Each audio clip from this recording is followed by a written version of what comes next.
Hi. So is it visible? Yes, sir, it is visible. Yes, sir. Everything is Yes, okay sir. at your end. Okay. Yeah.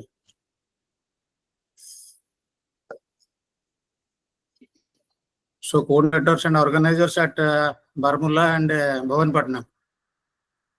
Yes, sir. Yeah, that's good.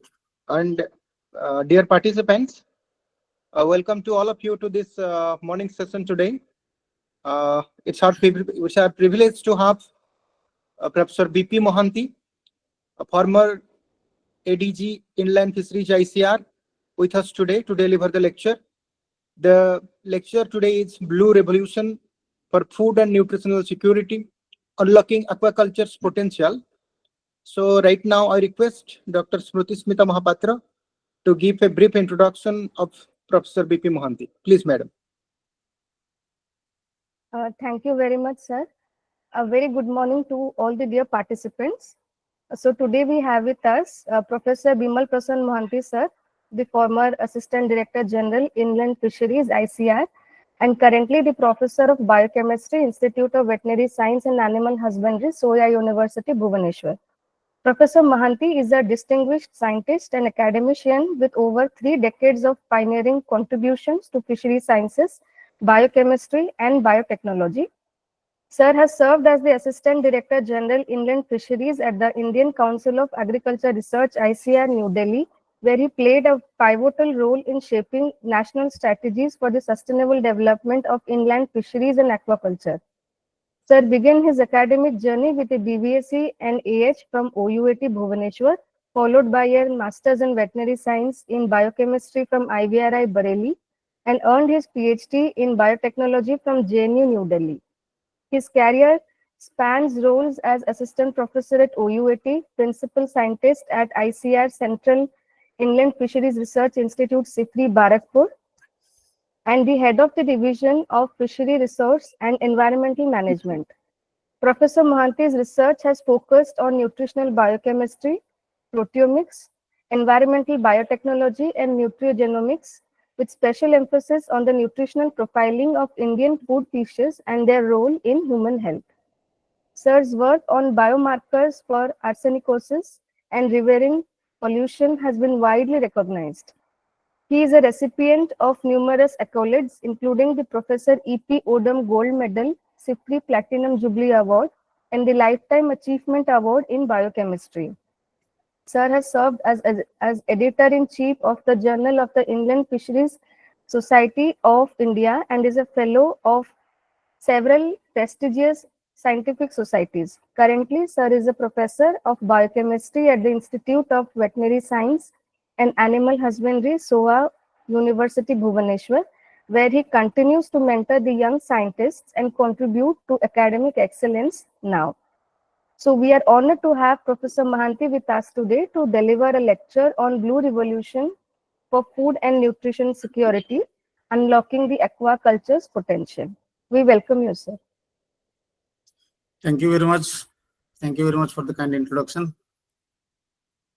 So good morning, all the organizers and the participants, who are faculty members, students, and all others who are attending the program. It's a great pleasure for me to interact with you and share some of my experiences.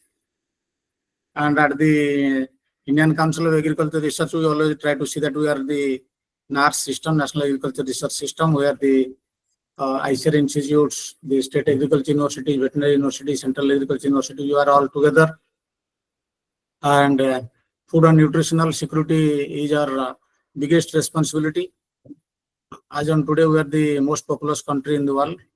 So we have a onerous job to feed our population and neighboring countries with the concept of Vasudhaiva Kutumbakam.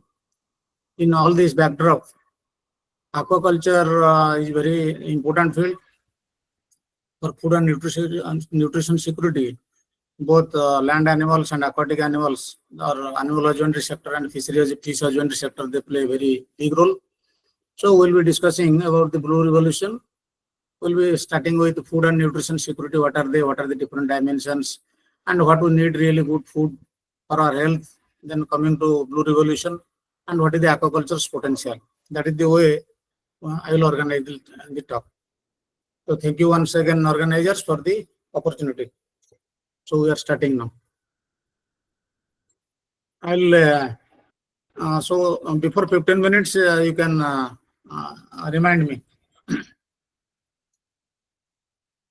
Am I clear? Yes, sir. Okay, thank you. So let's start with the big statement by Hippocrates. Hippocrates, a Greek physician credited as the father of modern medicine, he said, "Let food be thy medicine." That means let your food be your medicine. And in fact, since time immemorial, so we know that our food keeps us healthy, and all the things as you are seeing now, whatever we are taking as food supplements and such materials, if we are getting it directly through food, so there is no additional supplementation. Because of deficiencies of particular things, we are taking supplements, and maybe at later stages we are taking draw medicines. So while coming about food security, food insecurity and hunger, so what are they? So food security, it is a situation that exists when all people at all times have physical, social and economic access to sufficient, safe and nutritious food that meets their dietary needs and food preferences for an active and healthy life. So what are the important dimensions? There must be food availability. Not only availability, it must be economic and physical access to food should be there. There should not be food wastage, food utilization should be there. And the stability over time, you are assured that you are getting it. In simple terms, we say food security, it is availability of food and individual's ability to access it. That is what food security is. And for longer time, we are not getting proper food, proper nutrition. So there is a difference between food and nutrition we'll discuss. So it is when there is chronic undernourishment, we say it is hunger. And what is malnutrition? Malnutrition usually mean that it is abnormal physiological condition caused by inadequate, unbalanced or excessive consumption of macronutrients or micronutrients. So in general, malnutrition means we think that it is undernutrition, but even that is the major one. Nowadays, overnutrition is also a problem. Imbalanced diet and obesity, they are coming up in a big way. So both the things are there.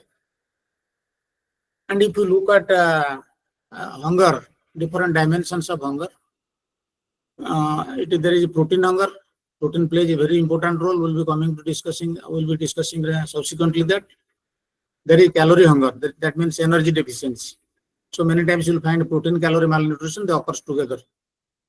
The third one is very important, that is called micronutrient deficiency or hidden hunger, vitamins and mineral deficiency. They are needed, as the name indicates, micronutrients, they are recorded in micro quantities, but they are essential. Without them, all metabolic activity will be disturbed. But you don't feel hungry when micronutrient deficiency is there. So we say it is called hidden hunger. Hunger is their body is hungry, but we are not realizing, but it is leading to serious metabolic consequences. Just showing you kwashiorkor or chronic protein deficiency. Usually after the weaning, these type of problems are there, but at different stages, if proper protein is not supplemented, kwashiorkor is there. Chronic energy deficiency is marasmus, and you see basically these are problems of the childhood, but later stages also nutrition is essential. So this protein calorie malnutrition or protein energy malnutrition, you'll see most of the time they occur together. Hidden hunger I mentioned, due to which micronutrient deficiency, it doesn't produce hunger as you know, but it strikes at the core of your health and vitality because all the metabolic activity are disturbed. Now, let's see some of the nutrients we need. We need this. We need protein. We need oil, fatty acids, essential fatty acids, micronutrients, vitamins and minerals. All these are required antioxidants. They're all needed in our diet, and carbohydrates. So I'll be coming gradually to that. We see fish. Fish is a rich source of all nutrients we discussed. Other than carbohydrate, it contains everything. So if you are taking fish and rice, or fish and chapati, or say fish or chips, so most of the things you are getting. But many times this imbalanced nutrition you take. Now let's see what are the importance of these different proteins and amino acids, and how fish is playing important role. We see that many of the hormones, they are derived from the different amino acids. Like tyrosine, from it you get epinephrine, from tryptophan, melatonin. So several such things. There are peptide hormones like growth hormone, insulin, glycoproteins, and glycoproteins are also part of the different hormones. Vitamins and minerals we discussed. So there are several deficiency diseases. I am not going to read it. You are all well aware of it, but you know they are required in so micro quantities. But if they are not there, then all such problems are there, like minerals, iron, iodine, zinc, fluoride. There are many others, but the important ones, we know that they lead to severe health issues. So in all this context, then why you are discussing about fisheries and aquaculture? What fish? Why fish is important?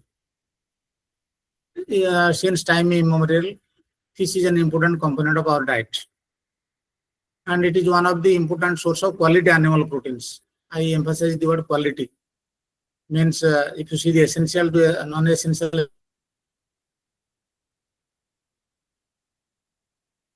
amino acids, that is minerals and vitamins, especially the small indigenous fishes. They like some of the big fishes, they contain about 0.5%, when they contain 0.5% micronutrients. In small fish like molla, punti, and some others such, they contain about 5% micronutrients. And if you see oil, it is a rich source of polyunsaturated fatty acids, especially the omega-3 polyunsaturated fatty acids, EPA and DHA. And especially marine fishes, they are in it. There are cold water fishes. They are also quite good in this PUFA content. There are also among the freshwater fishes, Osteobroma belangeri, Anabas, Testudineus. These fishes are also, they are rich in polyunsaturated fatty acids, which play important role in our health. So, as I said earlier, fish is a source of all nutrients except carbohydrates. So if you are taking carbohydrate and fish together, you are meeting all your requirements. Now availability and affordability, it is better for fish. We are a tropical country, we are a vast country, and rich in biodiversity. We have all type of aquatic ecosystems. Highlands, you have the cold water, you have the fresh water, you have the marine, brackish water, all varieties. You are a vast country, so there are different all categories of fishes are there also available. And fishes are affordable. Why they are affordable? Because they come in because several species of fishes are available. They come in different price range. Somewhere you may get 100 rupees per kg, somewhere you may get 2000 rupees per kg. So a common man, if you think 100 to 200 rupees or less than 100 rupees, you can get a kg of fish. But quality wise, you will find that qualities, they are almost similar type. There may be variation in protein and other things, but a common man can afford to it. That's why availability and affordability for fish is high, because of the available varieties. I'm not going through details of this, but just to brush up. So fish as a source of protein. Proteins are important for our structure, mechanics like actin, myosin, tropomyosin, enzymes, hormones, signaling molecules, they are so important. Antibodies or immunoglobulins, we are protected because of this. Fluid balance, acid-base balance, channel pumps, transport function. So protein do several functions. Then coming to amino acids, again we find that, as I showed earlier also, protein synthesis, they are necessary. Basic job is that, then cell signaling, acid-base balance, composition, blood flow, immunity and health. Several functions they contribute, they participate. Non-protein function of amino acids, as a neurotransmitter serotonin, it comes from the tryptophan is the basic material, tyrosine for dopamine, for heme synthesis, for our hemoglobin, glycine is a precursor. Nitric oxide is signaling, important signaling molecule, arginine is the precursor. Then for the nucleotides, aspartate, glycine, glutamate. So you know all these things. I'm just brushing up see the importance. Then different inorganic elements for the enzyme action, we need this in micro quantities like iron, calcium, sodium, potassium, copper, zinc, manganese, so selenium. So all these are important, and I have given a list of different enzymes for which they are the cofactors, enzyme cofactors. And in absence of these or in deficiency of these, there is serious problems. But fish is a very good source of these micronutrients. And fatty acids and polyunsaturated fatty acids, if we discuss, they are responsible for preventing several preventable human diseases. Like in the adult population, coronary heart disease, if you are taking omega-3, less chances of atherosclerosis and occurrence of such things, cardiac problems. And these are all medical studies, case studies have been across the world, they have been studied well. In the elderly population or the geriatric population, there is dementia, forgetfulness is an issue. It has been found that omega-3, because DHA is an important component of the brain. You know, kids are given junior Horlicks, which is supplemented with the DHA, so that they will memory is improved, and that helps. So similarly, if you are taking fish, especially the oil-rich fish, dementia issue is not coming. Age-related macular degeneration, vision, blurring vision will not be there. Then mood disorders, depression, and all such issues, they are all associated with the brain and nervous system. So omega-3, it prevents such things if you are taking in the right quantity. And in the pediatric population, attention deficit hyperactivity disorder, ADHD, nowadays in adult stage it is also coming up, childhood asthma. These are these human elements which are prevented. If you are taking a good quantity of PUFA, if you are not taking, you can get it through fish. Otherwise, capsules are available, omega-3 we are taking. But if it is naturally available, a common man can afford to take it from fish. And coming to the most important issue is maternal and child health, because all future citizens, when they are growing in the mother's womb, they get all their nutrition from the mother, and they come up, grow. So that stage, maternal health is, mother's health is very important, because mother is the reporter for all the nutritional requirements of the growing fetus. Everything, all minerals, vitamins, PUFA, whatever we are discussing. So mother has to take food so that she is able to maintain her health, and she should be able to supply whatever is necessary for the growing fetus. So pregnancy outcomes depends upon the mother's health. Otherwise, it may lead to low birth weight, less than 2.5 kg. World Health Organization says that it is low birth weight babies. There may be stunted growth. These are all issues. Then child health, then maternal onset of adult disease mode. This is important. This is why if there is mother is deficient in specific things, from the womb itself, the fetus takes up health problems, organ development defect, and other things. So they are called maternal onset of adult disease. Nowadays, you are finding that a very young age, diabetes, cardiac problem, there are several other issues are coming up. That means onset was in the mother's womb because of nutritional deficiencies. That's why Hippocrates statement, you remember, your food is your medicine.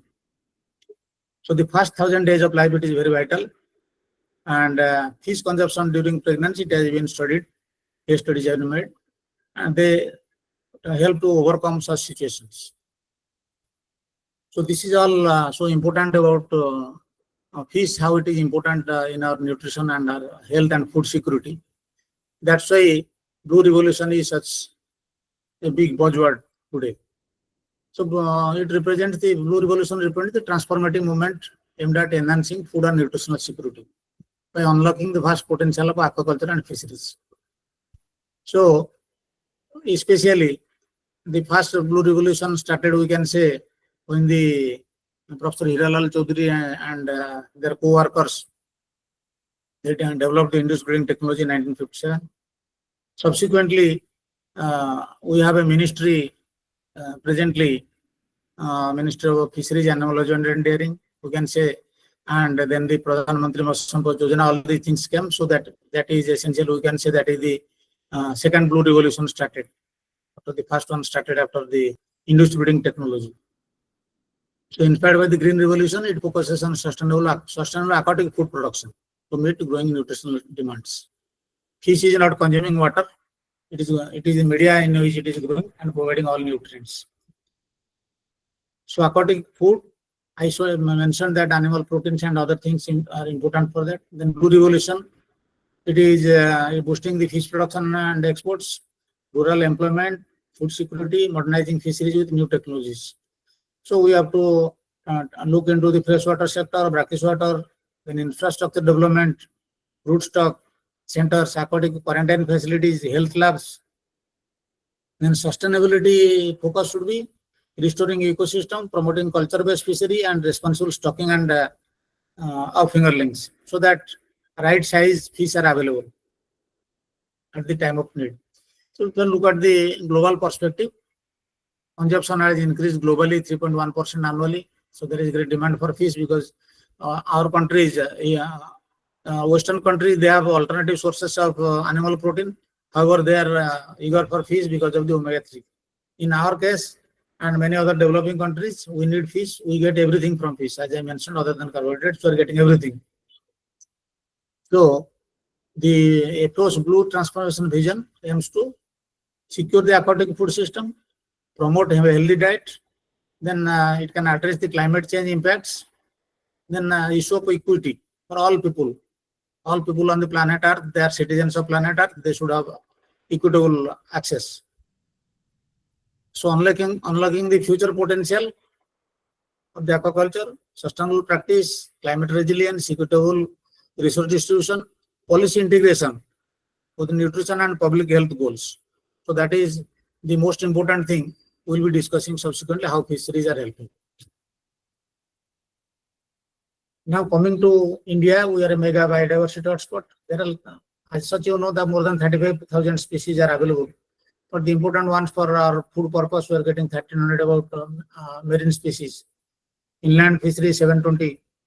And we must know that which fish contains what. The nutritional composition we must know. So if we are needing arginine, we are needing tryptophan, we should know which is tryptophan rich, which is arginine rich, like that. Or which is rich in which elements, which is rich in omega-3. So we must have scientific knowledge. So in case of clinical nutrition, that means individual personalized care also fish can be advised. And in community setup, if you know that a fish is rich in several nutrients, then in the community nutrition programs, like midday meal programs, they can be recommended. So there is International Food Data Network, Food Data Systems, FO. So they, most of the countries, they have their own food data, similarly fish food data, because they have studied it. Here just I am showing that some of the our scenario, 2008 to 2018, 10 years. ICAR took up one study across the country. All the fisheries institutes were involved, and nutrient profiling of food fishes from India. So about 100 or 115 food fishes we have selected from different zones. All the fisheries institutes are involved. We have studied them. The data I am not showing, going to read it, but I want to show that we have all such information available. And in general, we find that fish is 15 to 20% protein content. Fat content, say it may vary 0.7 to 10%. Hilsa 10 or 10.5% Hilsa. The second best is oil sardine, around 8.5%, and there are several others also. Content in case of small indigenous species, you may have to get up to 5% in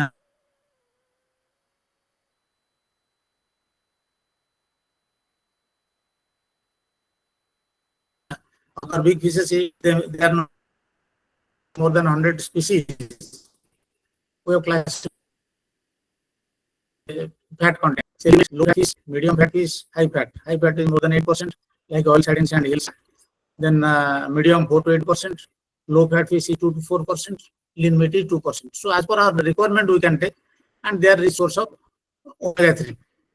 And I have shown you this fortified with the DHA, like Junior Horlicks I was telling. All people cannot afford to go for it. That's why from natural food source we should be able to get, and we have plenty of fish, varieties of fishes available. We should have knowledge which fish is having more of this omega-3, so we can go for that. That's why the knowledge base is very important. Also studies you have done, these are all published documented information. I'm quickly scanning through it. These fish species rich in different nutrients. I have shown that the micronutrient rich dense. I have shown only few. There are many, like Amblyopharynodon mola, Puntius, Clarius, H. facilis, Anabas. They are all micronutrient dense.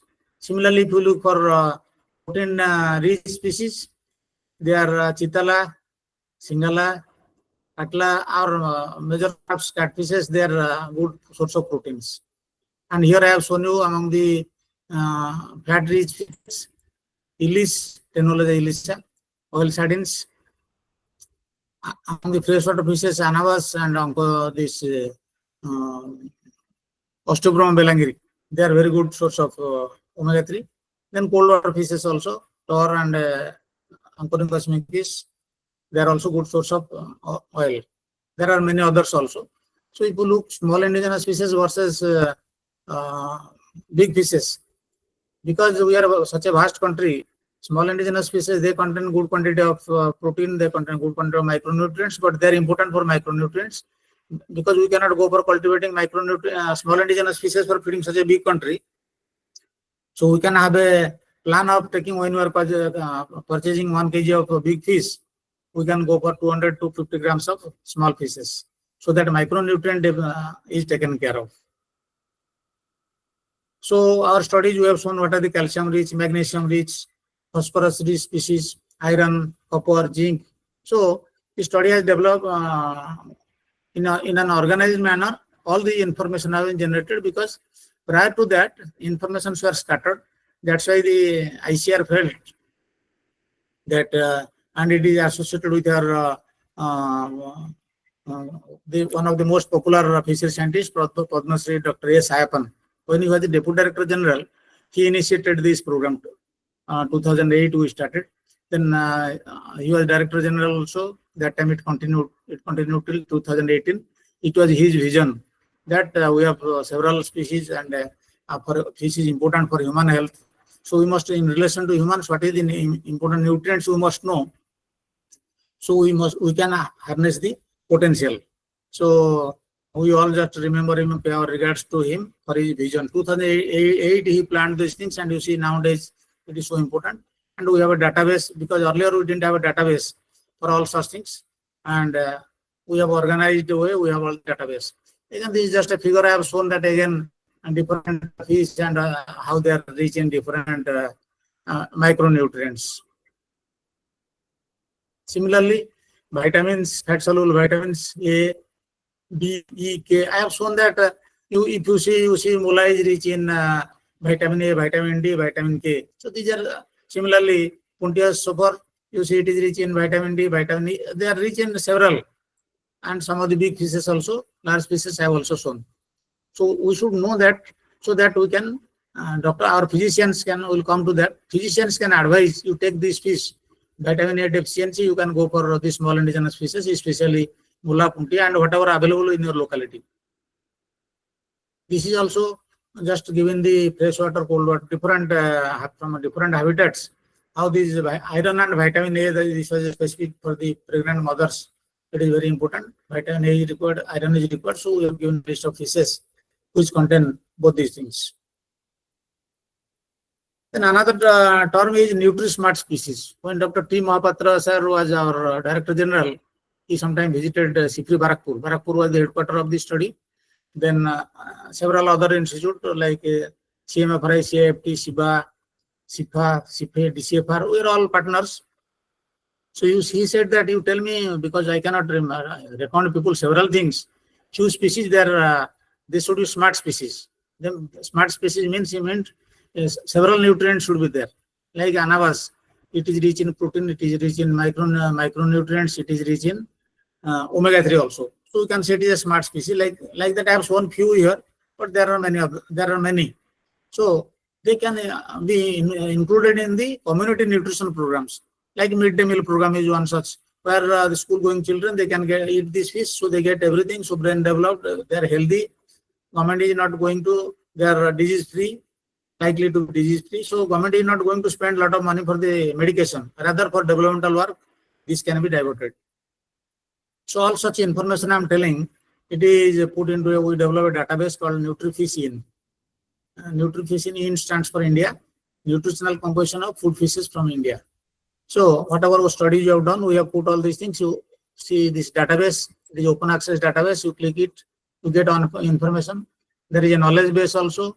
You go to that knowledge base, it will provide you what it will provide. I'll tell you. So when you completed the study, it was on the verge. World Bank highly appreciated as an excellent and visionary research and development platform that could be exposed to governments across the world to advance global food security. And World Bank started a program also similarly, NutriFish 1000. They said that okay, you are studying from India, then globally we can select 1000 species and we can study them. So they're impressed by this. So this database and this book, they're linked. This is NutriFish India. So we have given species, what are the nutritional highlights actually we have given here. That because we have several species, all have protein, all have micronutrients, then which species for what?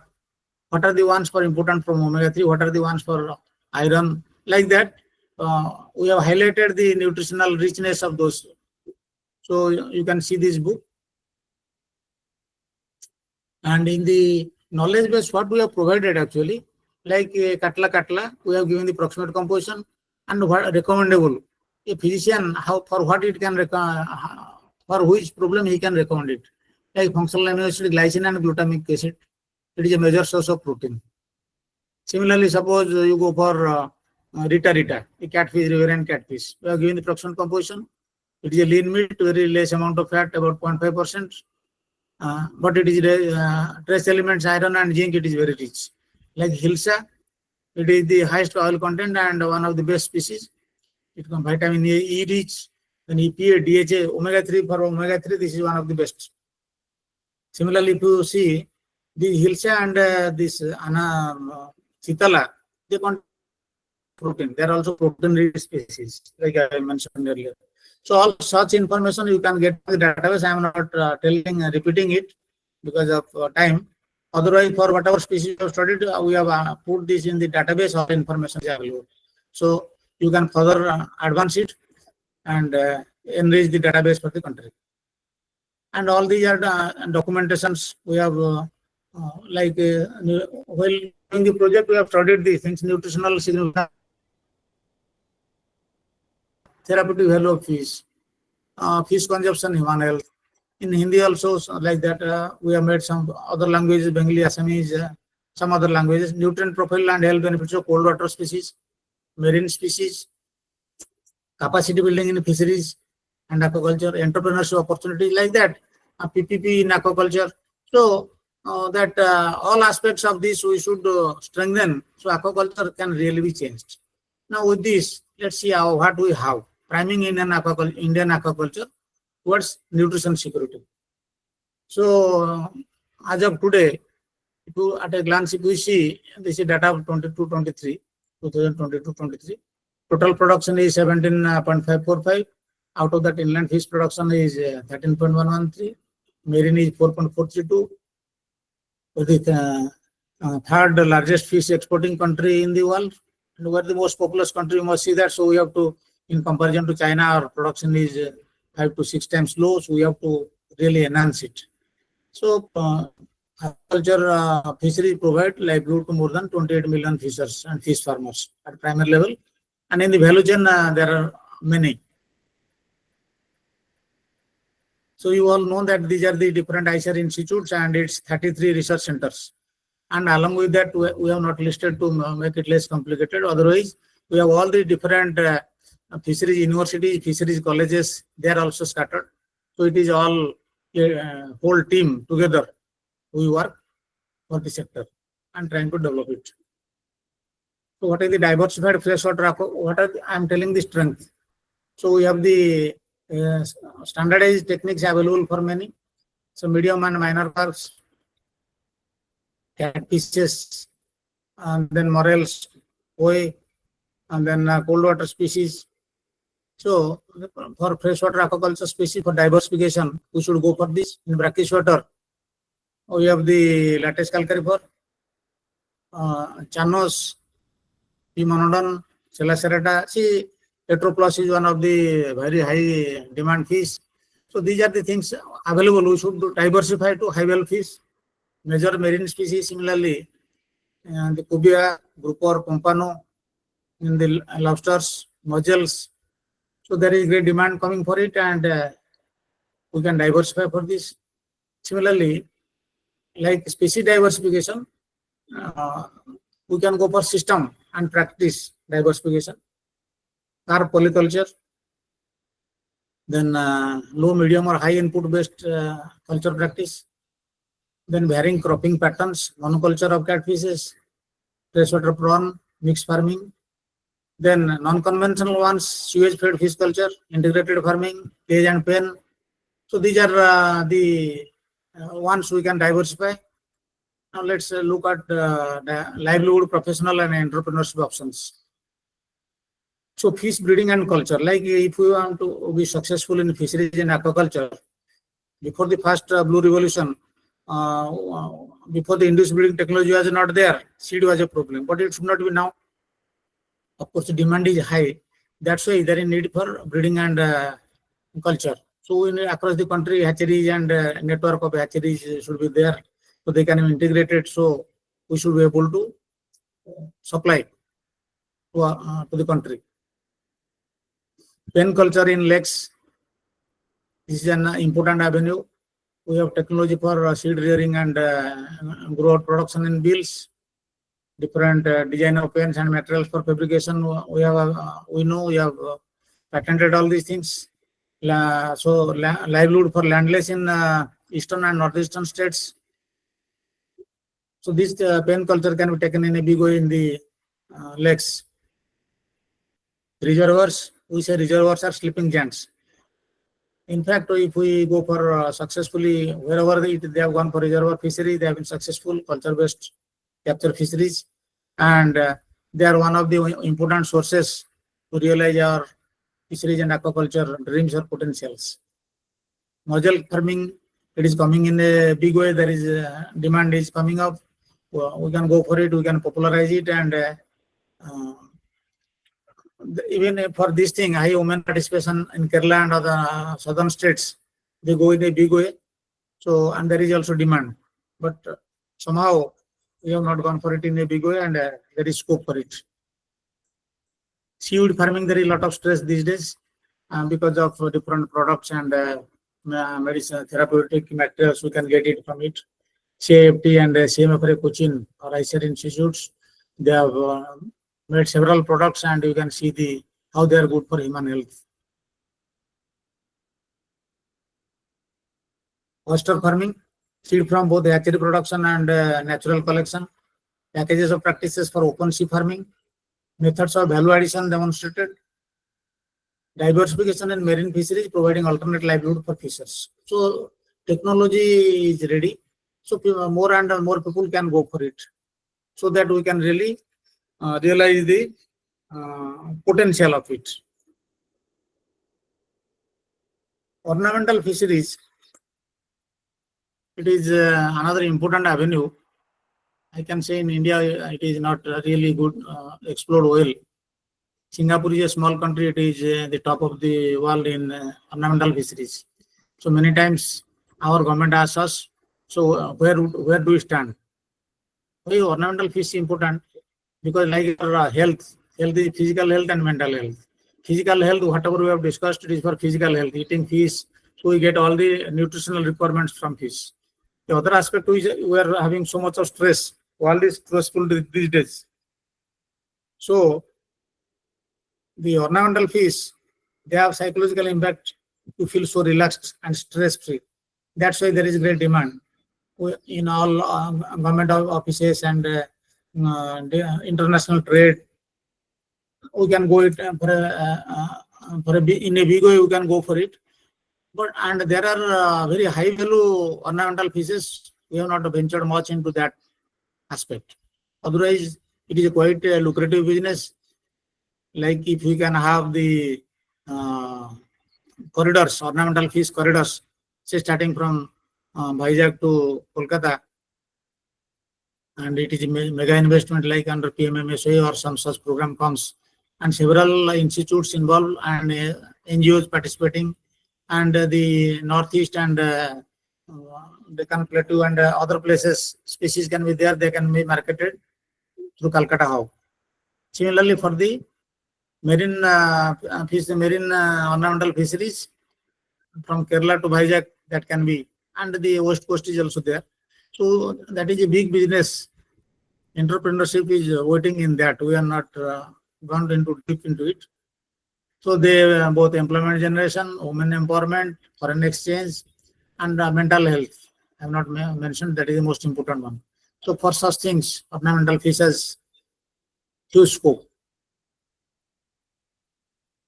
We have breeding technology for the live bearers and egg layers, and we have the potential. We have the SIBA and other institutes. They have developed the fish feed also. Yeah, these are all the ones for the, we can say, for the domestic ones.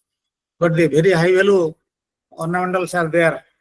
One pair Haryana and some such they costing say 2.5 to 3 lakhs one pair of fish. So high value ornamentals are there also. Entrepreneurship will be successful in these sectors. In big players, they come into play for the ornamental fisheries. Value-added products. So we must have provided cold chain to the as a capacity to small farmers under PMMSY and the subsequent scheme. Several other things are coming up for this. Women enterprises, fish pickles, kurkure, dry fish. So there are many other avenues. So that dry fish is one important avenue. It is so far not really, it's potentially not utilized fully, but that is a very important sector. And dry fish, when there is excess production, we can store it. Nowadays, dry fish powders are being made in the by this wall fish and the collaborative programs. They are also distributing to improve the health. Similarly, mussel and oyster processing. They are the other important ones. Then coming to aqua tourism. Aqua tourism is something which really we have not invested much, or we have not done much. We are a vast country and there is great demand for it. And we visit other countries and see it. Aquatourism, if you see that resorts, people come for angling, then there is boating, then you go for and have a fish and chips there. Like in Western countries, you go to their nearby farms, visit fish and chips, like that. So several things can be combined. And it is a big boost for the tourism. Of course, now models are coming up. But in a commercial way, we have not been into it. So these are also ways where you get the tourism potential.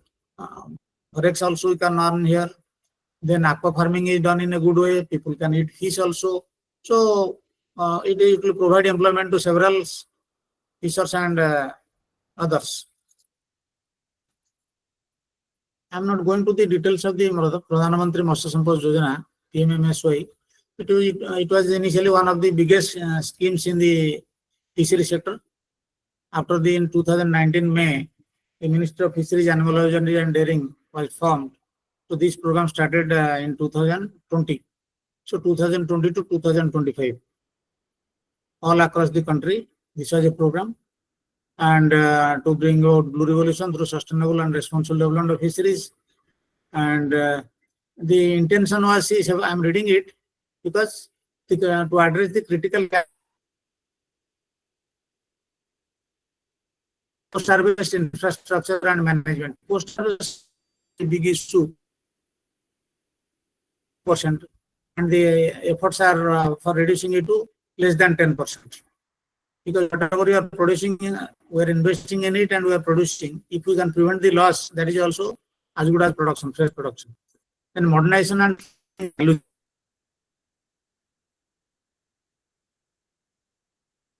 chain from the farm to plate, whatever they,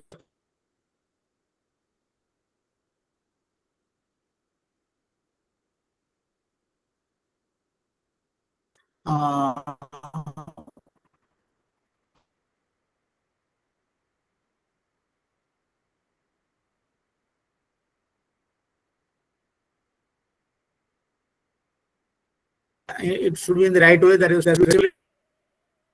but under the program, government has addressed several things because it doesn't provide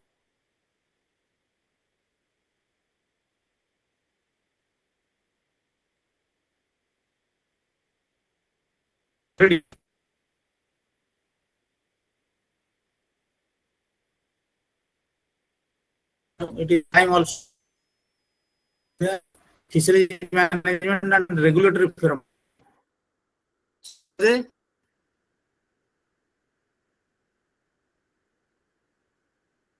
Total amount of 50 crores estimated investment was there for this, and MKSSY, it continued 2023 to 27.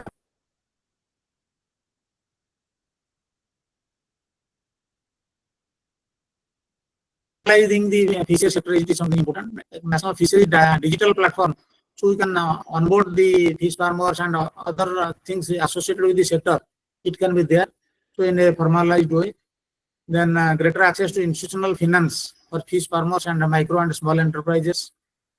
So this is the sub scheme is taking care of all such things like Kisan credit card extended to the sector also. In facilitating access to financial resources, empowering fish farmers with funding and sustainability option. Like agriculture farmers, it is extendable to the fisheries that the fish farmers also get benefit of such things. Then promoting insurance adoption for aquaculture, reducing risk while integrating traceability for quality assurance in supply chains. So these are the issues under the Sahaj Yojana, PM MKSSY. So this is a continuing scheme. Of course, beyond that also other schemes will continue. So what are the major things targeted under this? Fish production to be enhanced to 22 million metric ton by 24-25. Now we are at 25. So really, how much we have been successful? Because next is SDG goals. 2030, there should be zero hunger, and we are the most populous country. What should be the level of production? How much we should go for further increasing it? Then coming to, if you look beyond, we want to be a developed country, our target is by 2047. By that time, what is our need? So whether how to plan and go for it. Then the other objectives of the targets were sustainable average annual growth of 9% in fish production, reduction of post-harvest loss from 25 to 10%, enhancement of fish consumption, 12 kg per capita, doubling export earnings by 24-25, generation of 55 lakhs gainful employment, encouragement of private investment and facilitation of growth and growth of entrepreneurship in fishery sector. Entrepreneurship requirement is one of the big requirements in the sector for the growth. Then doubling the income. So they are the targets we made it in 2020. Now we are in 25. So we should see there need to evaluate. Of course, it is going on. And what are the areas we have been successful? So where is the lacune? Then how to go further? The Sahaj Yojana scheme is also there to supplement whatever areas additionally we feel necessary. So the government Ministry of Fisheries, Department of Fisheries, doing a great job, and all the institutes and the different universities, fishery colleges, you are all part of it, and you know it better. Now coming to the 2030 agenda for sustainable development goals. All these goals are so important, and like I say, first one is no poverty.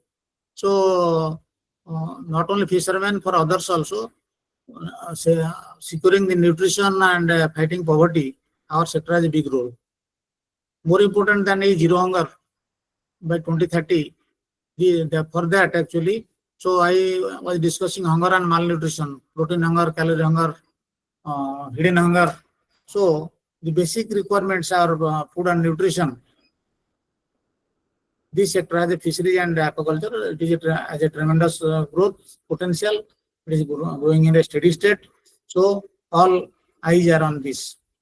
And when the COVID, all sectors were having problem. Agriculture sector are doing good, and fishery sector also. We serve the country by providing we assured with the animal proteins. The third sustainable goal, if you see, good health and well-being. And whatever first part we discussed, it is all about good health and well-being only. And you know the role of fish in human health. That's why the sustainable SDG goal 3, it is so important. Our sector is so important, playing so important role in it. If you look for other goals, you come to the goal 12, responsible consumption and production. We mentioned at several places regarding post-harvest loss. It is 20-25% reducing to below 10%. And if we really want to be zero hunger state by 2030, then we have to bring down subsequently it has to be zero, post-harvest loss zero. That means recycling, responsible consumption and production. We are eating, if we are not eating, we are making different products. Like suppose fish offal, we are throwing it away. Nowadays manures and other things are being prepared. Similarly, if we are oil-rich fish, if we are the offal we are not eating, kilsa, oil sardine and other such, we can make omega-3 capsules from it. They are very rich source of omega-3 capsules. Sometimes we are trying for a BIRAC scheme also for that. And we have a patent on this also, that how good it can be for a omega-3 capsules. If we are making omega-3 capsule from such waste, it is utilization of the waste, and we are making gold from the gutter. So there is a responsible consumption and production. It is very important, because for this production, what is getting wasted because of improper storage, handling, or whatsoever reason, we have also invested the like soil, water, natural light, and money, labor. We have put several things. Still 25% is getting waste, post-harvest loss. So those things, if we can check, so that leakage checked means we are getting our growth. We can say that 20-25% increased. And coming to life below water, we have to secure the environment, because plastic pollution, aquatic pollution. See, the aquatic ecosystem, it is giving us food, but all the dangerous materials, waste, they are getting drained into rivers and the seas and oceans. And if we are growing, fish is a so important source of food, but it must be safe. Like suppose in those areas, arsenic is a problem. If arsenic content fish, it is not good for health, it is a toxic substance. That's why plastic, microplastic and other problems are coming up. Unless we keep the environment, aquatic environment clean, then our aquatic food chain, they will also be contaminated. So even though you have those food materials, they are not safe for consumption. So food safety is another important angle. We must look for it. So food safety, and it is linked to food and nutritional security. And finally, all such things, goal number 17, partnership for the goals. It is public-private partnership like PMMSO and many other things are under the PPP model. So partnership, we will be successful in achieving our goals and making a realization of zero hunger, and becoming a developing country. If we aspire for all such things, we have to improve the food and nutrition. That is very, very important. Now, before ending my talk, so what is our vision for the Amrit Kal, that is India at 2047? It is fish for all. We should be global leaders in fisheries. We should make best use of our resources. We have to enhance our production in a big way. Yeah. So, I'm ending. So 5 to 6 times more China is producing, and we are the most populous country. So how to bridge the gap, how to enhance the production? The National Fisheries Policy, it is on the hold. It will be ready released. Entrepreneurship is a big requirement. Food safety, livelihood and nutritional security. Zero hunger by 2030 and other SDG goals I mentioned. And really, if we want to be a developed country, first we have to tackle the issue of this food and nutritional security, assured nutrition, not for only us, for the neighborhood and other countries also. Like COVID vaccine diplomacy, we help several countries survive. Similarly, because this is our country's philosophy, so we must be self-sufficient, we can help others also. So this sector has a big promise, and we need to unlock the potential. It is unlocked, but we must make the full utilization of the potential. That is what need of the day. So thank you all for your attention. And if you have any question to discuss, you can come for that. Okay, thank you. Thank you a lot, sir, for your beautiful presentation. Right now, the session is open for questionnaire. Any of our participants who want to interact with sir, please ask one by one.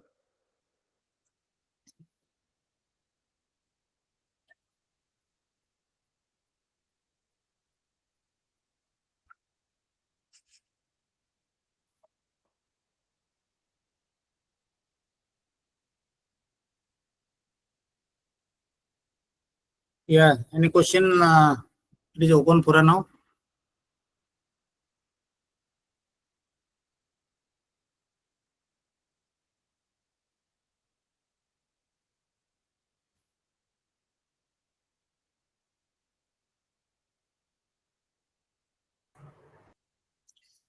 Sir, good morning, sir. Yes, sir. Good morning. Sir, myself, Dr. Manas Ranjan Sanapati from Agropolytechnic Center, Chiplima, Sambalpur. Okay. Sir, it's a very nice presentation, but my question is apart from that, for practical applicability. Sir, should we go, because nowadays biofloc is a emerging one that is for farmers to earn something at their courtyard. So, sir, can we harvest katla and rohu in biofloc system? So Sifa will be the Sifa. They are trying tilapia and a few other species, but these species are also under trial. Okay. So there are some species which are fast growing and best suited for the biofloc system. Like I say, and Dr. Rautre and their group in Sifa, they are trying for this. They say it peri-urban aquaculture, so that manageable systems and in a way you can go for it. You can go make good profit and good growth. But exactly the other species, they are whether they can be recommended or not. You can contact Sifa. They will tell you better because based on their results, several trials are going on. But whether these are the ones most profitable or not, that is to be seen. Thank you, sir. Similarly, Siba is working on brackish water, but for freshwater ones, Sifa they are trying. Similarly, for suppose cage, trials are on for high value fish. Suppose we are going for instead of pangasius, say 100 rupee per kg, we are going for 700 rupee per kg fish, high value. So in that case, what are the standardizing all these things? A lot of work is going on actually. Like Sipri Barakpur, it is working high value species, how to go for it. So their trials actually they are coming up, so they can provide us the optimal, what are optimal situations, optimal species. Okay. Thank you, sir. Thank you. Yeah. Any of our participants? Please ask.